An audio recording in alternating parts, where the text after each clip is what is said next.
Dan yang keduanya adalah apa? Allah akan membebaskan kita daripada api neraka. Dua perkara itu kita akan boleh mendapatkannya apabila kita melaksanakan sholat 5 waktu dengan cara berjamaah selama 40 hari, tidak terputus, ya. Tidak pernah selama 40 hari itu kita menjadi masbuk. Maka apabila kita berhasil, ya, selama 40 hari itu kita mempertahankan sholat 5 waktu dengan cara berjamaah, maka dua perkara itu insya Allah Allah akan berikan terhadap kita. Akan tetapi tuan-tuan jamaah sholat zuhur yang dirahmati oleh Allah Subhanahu wa taala, perlu diingat, ya, untuk lebih mendapatkan kesempurnaan kita dalam memperolehi pahala daripada Allah Subhanahu wa taala, ya, dengan melaksanakan sholat berjamaah, maka juga haruslah kita tahu akan adab-adab tata cara sholat berjamaah, sehingga kita mendapatkan kesempurnaan pahala daripada Allah Subhanahu wa taala ketika kita melaksanakan sholat berjamaah. Di antara adab yang harus kita lakukan ketika kita ingin melaksanakan sholat berjamaah, maka haruslah kita menggunakan pakaian kita yang baik, yang bagus, yang bersih.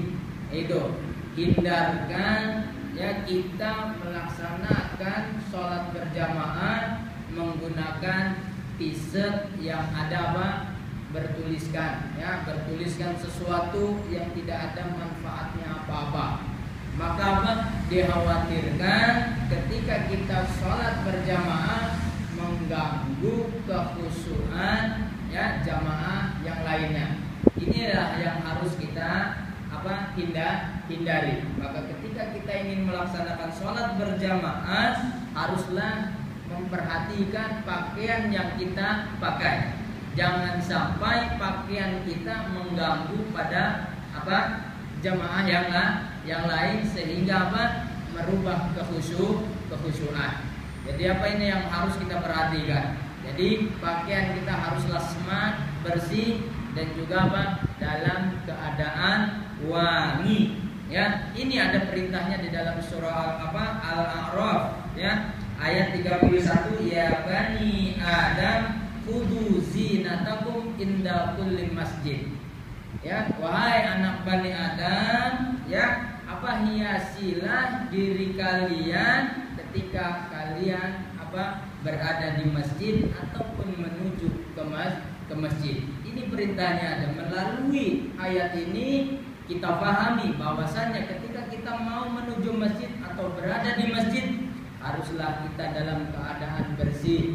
Bukan saja kita bersih diri kita daripada najis, akan tetapi juga perlu diperhatikan apa yang kita pakai, ya. Kita seringkali kita jumpai, ya, pada zaman sekarang ini, ya, ketika kita mau pergi jemputan smart, wangi, tapi ketika kita mau melaksanakan sholat berjamaah di masjid, menunaikan sholat, pergi masjid dalam keadaan selekeh. Inilah yang kita khawatirkan. Jadi jangan sampai demikian. Itu yang pertama yang harus kita lakukan ketika kita ingin melaksanakan sholat berjamaah. Apabila kita melakukan perkara yang tersebut, maka kita akan mendapatkan kesempurnaan nilai pahala daripada Allah Subhanahu wa taala. Dan yang keduanya yang harus kita lakukan untuk mendapatkan kesempurnaan pahala daripada sholat berjamaah, yaitu berwudu daripada rumah. Ya, inilah yang dilakukan oleh Rasulullah SAW.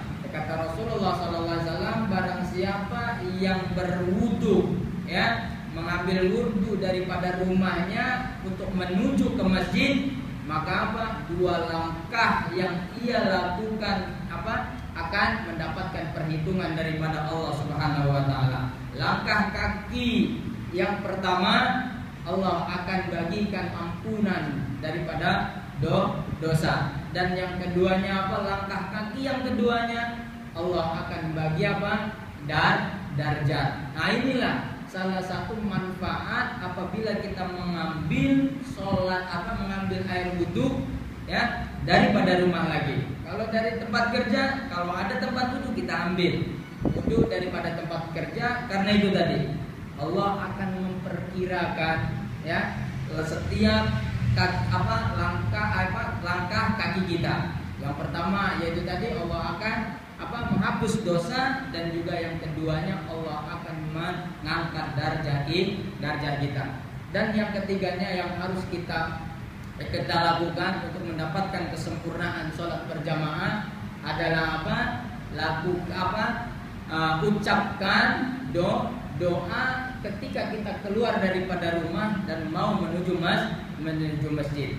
Maka diajarkan oleh Rasulullah SAW, barang siapa yang keluar rumah menuju masjid dengan membaca Bismillah tawakkaltu 'alallah wala haula wala quwata illa billahil aliyil azim, maka Allah akan cukupkan baginya, dan maka Allah juga akan menghindarkan daripada kita yaitu godaan setan. Setan insya Allah tidak akan pernah mampu untuk menggoda kita kalau kita keluar rumah menuju masjid dengan membaca Bismillah tawakkaltu 'alallah wala haula wala quwata illa billahil aliyil azim. Dan Allah juga mengajarkan satu doa di dalam perjalanan kita menuju masjid itu. Rasulullah SAW ada ajarkan doa, yaitu Allahumma ja'al qalbi nuran wa sam'i nuran ya wa basari nuran. Inilah ya